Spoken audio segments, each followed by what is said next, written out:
Assalamualaikum warahmatullahi wabarakatuh. Alhamdulillah, alhamdulillahirabbil alamin. Senantiasa kita bersyukur kepada Allah Subhanahu wa taala. Hari ini kita diberi kesempatan untuk bisa tholabil ilmi. Sholawat dan salam semoga senantiasa tercurah kepada junjungan kita Nabi Muhammad sallallahu alaihi wasallam. Apa kabar teman-teman semua? Semoga selalu dalam kondisi sehat walafiat. Teman-teman semua, hari ini kita akan membahas materi konversi energi listrik, yaitu tentang bahan bakar. Ya, tentang bahan bakar. Dalam bahan bakar yang ada di dunia pada saat ini dikategorikan menjadi beberapa bahan bakar, teman-teman. Ya. Bahan bakar tadi apa saja? Ya, oke, kita lihat yang pertama, teman-teman. Bahan bakarnya adalah bahan bakar padat. Nah, yang namanya bahan bakar itu adalah bahan-bahan yang bisa terbakar.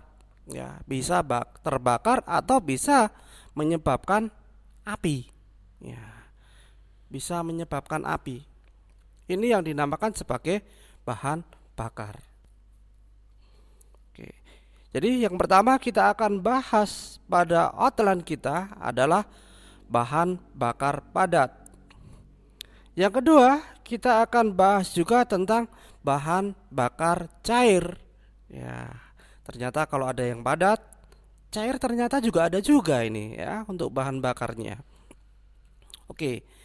Yang ketiga, kita juga akan membahas tentang bahan bakar dalam bentuk gas. Nah, ini bahan bakar dalam bentuk gas sudah sering kali kita bertemu ya di rumah-rumah. Nah, kita kalau mau masak pasti di situ tidak akan jauh dari yang namanya bahan bakar gas. Oke, teman-teman semua, kita coba mulai ya. Kita detailkan dari yang pertama, yaitu bahan bakar padat. Ya. Bahan bakar padat, teman-teman. Ya. Bahan bakar sendiri, ya, kalau kita ketahui bersama, ya, bahan bakar yang mudah untuk terbakar, ya, mudah untuk terbakar. Kalau tadi outline kita ada tiga, ada bahan bakar padat, ada bahan bakar cair, ada bahan bakar gas. Nah, sekarang kita akan perlihatkan pada teman-teman semua bahan bakar tadi itu contohnya seperti apa saja. Ya. Yang pertama, kalau kita lihat bahan bakar yang berwujud cair, itu ada yang namanya minyak bumi, ada minyak nabati. Ini adalah dalam bentuk bahan bakar cair. Ya. Oke, kemudian yang kedua, bahan bakar yang berupa gas. Contohnya adalah biogas, ada gas alam, ada gas sampah. Nah, ini hanya contoh-contoh saja yang mungkin teman-teman bisa kelihatan ya, kelihatan di sekitar dari teman-teman semua ya. Oke, kemudian yang ketiga, bahan bakar padat. Contohnya adalah kayu bakar, ada arang batu atau biasa disebut dengan batu bara. Nah, itu adalah bahan bakar padat. Oke, kita akan bahas pertama adalah bahan bakar padat, yaitu batu bara, teman-teman. Ya, ini yang paling mudah. Kenapa kita tidak membahas tentang kayu bakar? Nah, kayu bakar kan jelas kelihatan itu adalah sebuah kayu ya atau tumbuhan-tumbuhan yang ditebang. Nah, dahan, ranting, nah, kemudian pokoknya, nah itu digunakan sebagai bahan untuk pembakaran. Nah, kita tidak bahas ke situ karena itu hal yang sudah umum.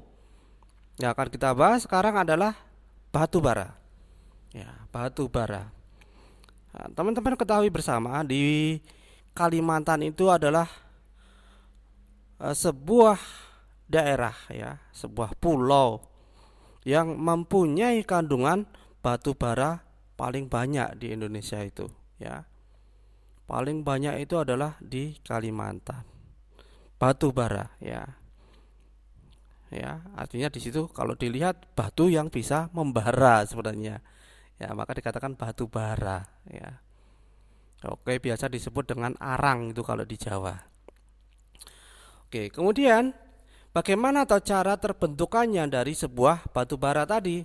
Nah, kita akan lihat teman-teman, ya, batu bara itu prosesnya, ya, prosesnya itu adalah dimulai sebenarnya dari lahan gambut dulu, ya, lahan gambut dulu. Kemudian setelah dari lahan gambut jadi pit, ya, pit. Nah, ini adalah seperti gambut tapi banyak berongga, ya. Nanti akan kita jelaskan satu persatu. Nah, kemudian ada lignite, lignite, ya, biasa dikatakan. Baru jadi batu bara, jadi coolnya. Nah, prosesnya adalah dengan tekanan dan panas, ya. Tekanan dan panas itu akan menyebabkan dahan-dahan pohon, yang sudah terpendam, itu menjadi sebuah batu bara, ya. Diproses di situ. Nah, prosesnya tidak hanya 100-200 tahun, tapi bisa ribuan sampai jutaan tahun, ya. Itu bisa menghasilkan yang namanya batu bara. Oke, kita lanjutkan teman-teman, ya. Kalau di Indonesia, ya, ini di Indonesia, ya, batu bara itu dibedakan dalam 5 kategori, ya, kategori. Ya, kategori yang pertama itu adalah gambut, ya.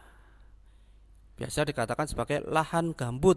Nah, itu adalah calon-calonnya dari sebuah batu bara, ya, calon-calon daerah batu bara.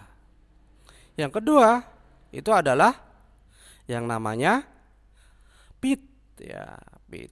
Nah, pit itu adalah seperti gambut, ya, tapi dalam bentuk sudah dalam bentuk seperti batu, ya, tapi banyak rongga-rongganya. Itu adalah pit, ya. Kemudian yang ketiga adalah lignite. Nah, lignite, lignite sendiri, ya, sudah merupakan bentuk batu bara, ya, tapi kadarnya masih kecil pada kadar proteinnya.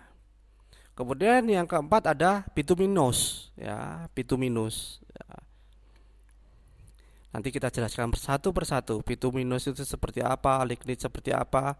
Kemudian yang terakhir adalah antrasit, ya, antrasit. Antrasit itu yang seperti apa bentuknya. Nanti kita akan jelaskan satu persatu biar teman-teman pada paham semuanya.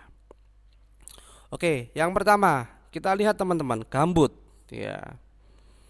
Gambut itu adalah jenis batu bara, ya, yang dibentuk oleh proses dekomposisi terhambat. Yang menghambat dari apa? Dari biota pengurai pada sisa-sisa tumbuhan yang telah mati. Nah, jadi tumbuhan-tumbuhan yang telah mati, proses dekomposisinya terhambat oleh biota pengurai. Nah, itu akan menghasilkan yang namanya gambut. Nah, bentuknya seperti ini teman-teman, ya. Kita lihat di sini. Ini adalah bentuk dari sebuah gambut. Nah, pada umumnya tanah gambut itu berwarna hitam. Ini umumnya, ya. Tapi kadangkala juga tidak begitu hitam, ya. Masih ada bagian seperti kecoklat-coklatan. Nah, teman-teman bisa lihat di sini gambarnya kan masih agak kecoklat-coklatan. Oke, itu yang pertama gambut. Yang kedua adalah pit. Nah, pit tadi sudah kita jelaskan sedikit, ya. Ini merupakan jenis batu bara, ya, yang mempunyai banyak pori-pori, ya. Artinya dia kayak berongga, ya, kayak berongga, tapi sudah merupakan batu bara yang bisa digunakan untuk bahan bakar.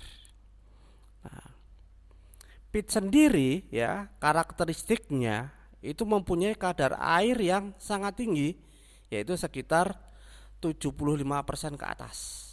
Nah, karena banyaknya kadar air mengakibatkan nilai kalorinya jadi sangat rendah.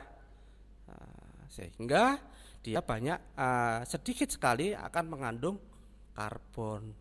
Nah, itu adalah karakteristik dari sebuah peat.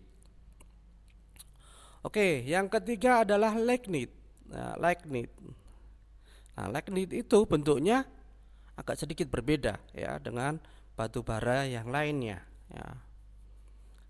Nah, contohnya seperti ini, teman-teman bisa lihat ya, di gambar itu bentuknya memang seperti batu biasa ya, namun agak berbeda, batunya warnanya kecoklat-coklatan ya, kecoklat-coklatan. Nah, orang-orang ya, yang di Kalimantan biasa menyebutnya sebagai batu bara coklat. Nah, batu bara coklat itu namanya lignit.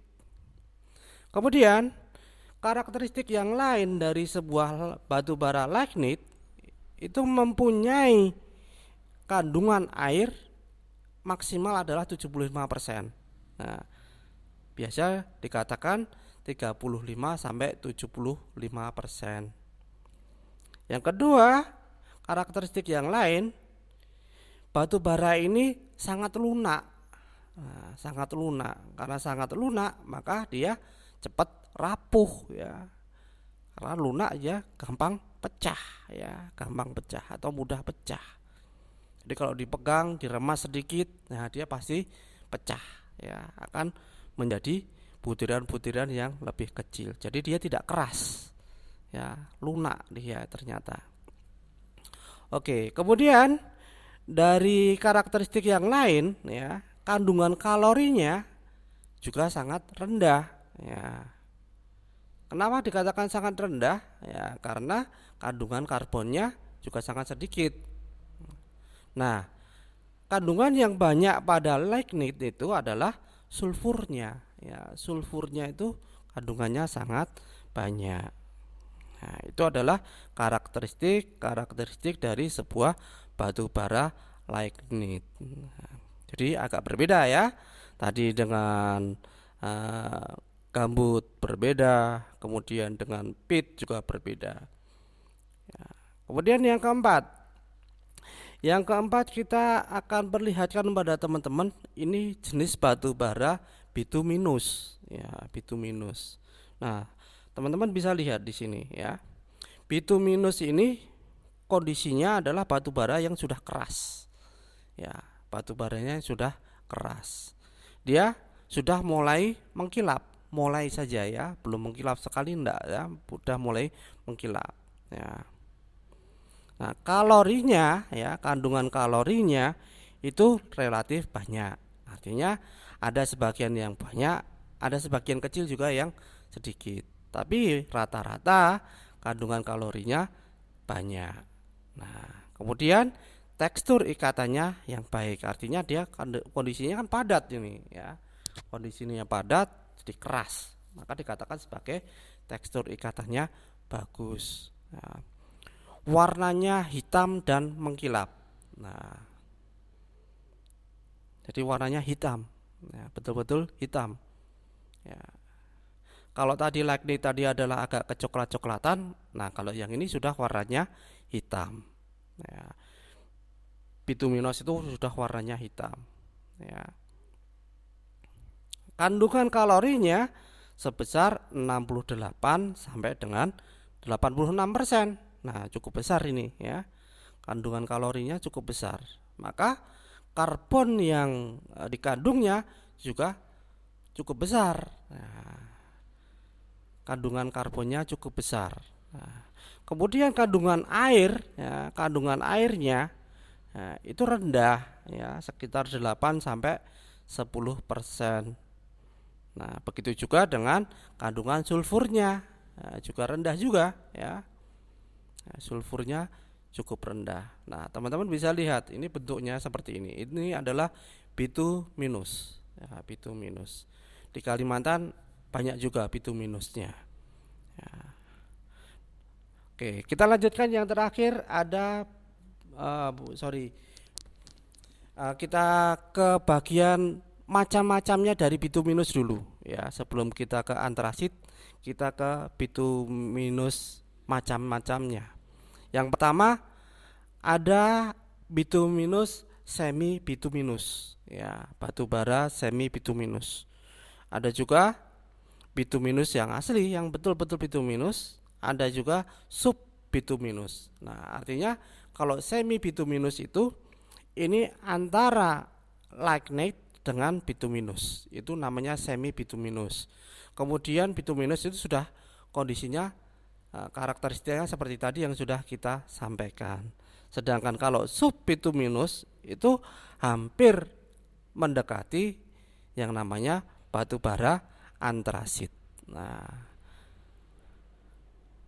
ini daerah-daerahnya ya, di Kalimantan dan benua Australia itu daerah yang paling banyak terdapat tambang batu bara bituminus.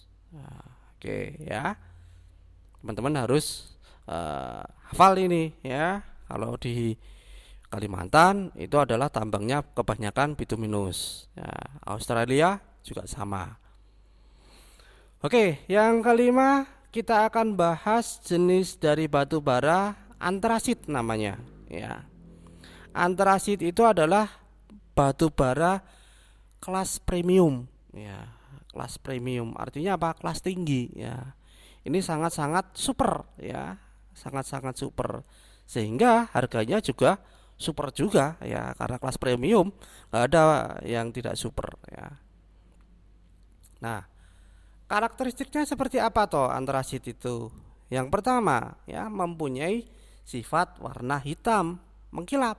Nah, mengkilapnya agak berbeda dengan bituminus. Nah, mengkilapnya seperti kaca ya, dengan tekstur yang sangat kuat dan keras. Nah, artinya kaca tapi seperti batu ya, kaca seperti batu. Itu adalah karakteristik dari antrasit. Nah, antrasit sendiri dalam hal kalori itu mempunyai kandungan yang sangat tinggi sebesar 86 sampai dengan 98%. Kandungan airnya kurang dari 10%. Nah, kalau kandungan abu dan sulfur dari pembakaran batu bara ini juga sangat rendah ya, karena apa? Sebagian besar sudah merupakan kalori ya, sudah merupakan kalori. Kalau banyak kalori berarti banyak karbonnya ya. Oke. Jadi di sini teman-teman teman-teman bisa melihat ya, bisa melihat bentuk dari antrasit itu seperti apa. Nah, ini seperti antrasit itu seperti ini teman-teman, mengkilap sekali. Ini kena cahaya itu sudah memantul ya. Ini warna putih itu adalah pantulan dari cahaya-cahaya. Nah, ini seperti batu tapi bentuknya seperti kaca. Nah, ini yang namanya sebagai batu bara jenis antrasit. Nah, antrasit sendiri dibedakan menjadi 3 jenis ya. Yang pertama ada meta antrasit, kemudian ada antrasit, kemudian ada semi antrasit. Nah, itu adalah bagian-bagian dari macam-macamnya batu bara antrasit. Nah, oke, sekarang kita akan perlihatkan kepada teman-teman perbandingan dari bentuk-bentuk batu bara ya, dari 5 bentuk batu bara itu perbandingannya seperti apa. Nah, teman-teman bisa lihat di sini ya. Kalau gambut itu modelnya seperti ini ya. Kalau pit itu sudah bentuk batu bara tapi banyak berongga. Kalau lignit itu warnanya coklat, mudah rapuh ya, lunak, ini rapuh dia. Kemudian kalau bituminus ya seperti ini, mengkilap sudah, warnanya sudah hitam ya. Kalau antrasit, nah antrasit ini sudah bentuknya keras seperti kaca yang mudah memantulkan air, memantulkan cahaya ya. Ini lihat, ini cahaya-cahaya itu terpantul. Nah, ini kandungan yang terpenting dari sebuah batu bara adalah kandungan kalorinya. Semakin tinggi kandungan kalori, maka semakin mahal batu bara tadi, ya. Jadi kalau bituminus dengan antrasit mahalan mana? Ya pasti mahalan antrasit, ya, karena kandungannya lebih tinggi antrasit. Apalagi kalau dibandingkan dengan pit. Nah, pit itu juga batu bara tapi kandungannya rendah pada kalorinya. Oke, itu adalah bagian dari bahan bakar padat. Sekarang kita akan lanjutkan ke bahan bakar cair, ya. Bahan bakar cair. Bahan bakar cair atau biasa disebut dengan non solid. Nah, ini merupakan salah satu dari bahan bakar fosil, ya. Bahan bakar fosil itu sendiri adalah terbentuk dari sedimen-sedimen makhluk hidup. Nah, sedimen-sedimen tadi itu endapannya selama ribuan bahkan jutaan tahun. Nah, itu adalah bahan bakar cair. Oke. Nah, di dunia ini, ya, salah satu bahan bakar cair yang mudah kita dapatkan adalah minyak mentah, ya, namanya crude oil. Nah, ini biasa kita tambang, ya, di daratan juga ada, di pesisir juga ada, di tengah laut pun juga ada. Nah, kalau teman-teman ke Muara Badak itu, nah di sana juga akan teman-teman ketahui di tengah laut itu ada tambang gas dan minyak. Nah, banyak sekali rik-riknya, ya, tambang-tambangnya itu di sana banyak sekali. Ya, tidak hanya 1, 2, 3, tapi puluhan, ya, puluhan rik-rik itu di sana, ya. Yang ditambang adalah gas dan minyak, ya. Oke, kita lanjutkan teman-teman, ya.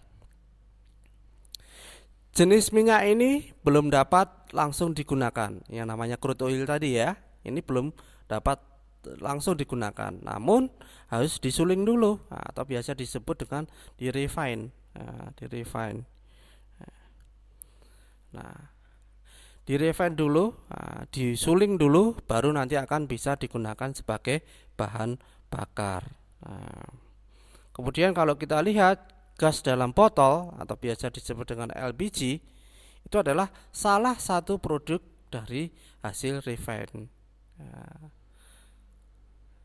Ada bensin, ada Pertamax, Pertamax Plus, ada Premium, Solar, Pertamax Det, Petralit. Nah, ini juga hasil dari refine minyak mentah atau dari crude oil. Ini adalah bahan bakar cair. Oke, kita lanjutkan teman-teman. Yang terakhir ada bahan bakar gas, ya.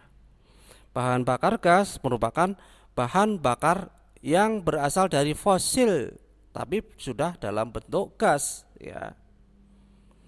Ini biasa dipakai pada rumah tangga teman-teman, ya. Ya, kalau di Bontang kan banyak natural gas itu, ya. Ini untuk pengganti LPG, ya. LNG digunakan untuk mengganti LPG. Nah, beberapa jenis bahan bakar gas diantaranya ada 3. Nah, yang pertama ada natural gas, ya, atau biasa disebut dengan gas bumi. Yang kedua ada gas produser. Nah, yang ketiga ada gas tanur. Nah, dari 3 mode atau model dari gas ini kita jelaskan satu persatu. Yang pertama kita jelaskan tentang natural gas, ya. Natural gas itu merupakan salah satu, ya, bahan bakar terpenting dalam industri, ya. Ini adalah salah satu bahan bakar terpenting, ya. Selain digunakan sebagai bahan bakar, ya, natural gas itu bisa digunakan sebagai bahan pembuat pupuk seperti amonia ataupun sintesis dari sebuah kimia. Itu adalah fungsi dari natural gas, ya. LNG, ya. Kalau LNG itu adalah liquid natural gas. Nah, Jadi kalau LNG berarti gas yang dipadatkan, ya, gas yang dipadatkan. Oke, itu natural gas. Yang kedua, ya, yang kedua ada gas producer. Ya, gas producer dihasilkan melalui proses reaksi eksotermis. Maksudnya apa? Reaksi eksotermis itu melewatkan udara pada bahan yang mengandung karbon seperti batu bara. Nah, itu adalah proses eksotermis. Nah, contohnya seperti apa? Ya, teman-teman bisa lihat di sini ya, gas producer. Nah, contohnya itu seperti ini ya. Nah, hasil yang dilakukan dalam proses eksotermis itu adalah gas karbon monoksida. Ya, gas karbon monoksida inilah yang digunakan sebagai bahan bakar. Nah, itu namanya gas producer. Ya.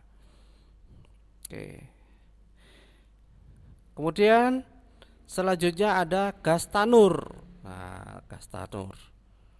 Gas tanur biasa diperoleh dari hasil sekunder proses distilasi. Ya, pada apa? Pada batu bara, distilasi pada batu bara. Ya.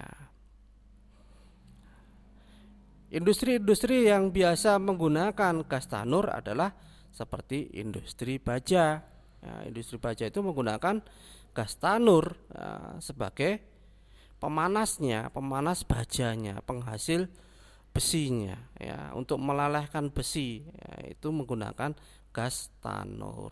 Nah, jadi kalau di Cilegon, ya, itu banyak sekali ya, gas tanur itu banyak sekali di sana. Karena apa?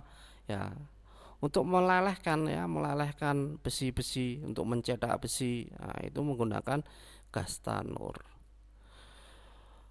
Oke teman-teman, mungkin itu saja yang bisa saya sampaikan pada kesempatan hari ini. Terima kasih atas perhatian dari teman-teman semua. Semoga bermanfaat. Assalamualaikum warahmatullahi wabarakatuh.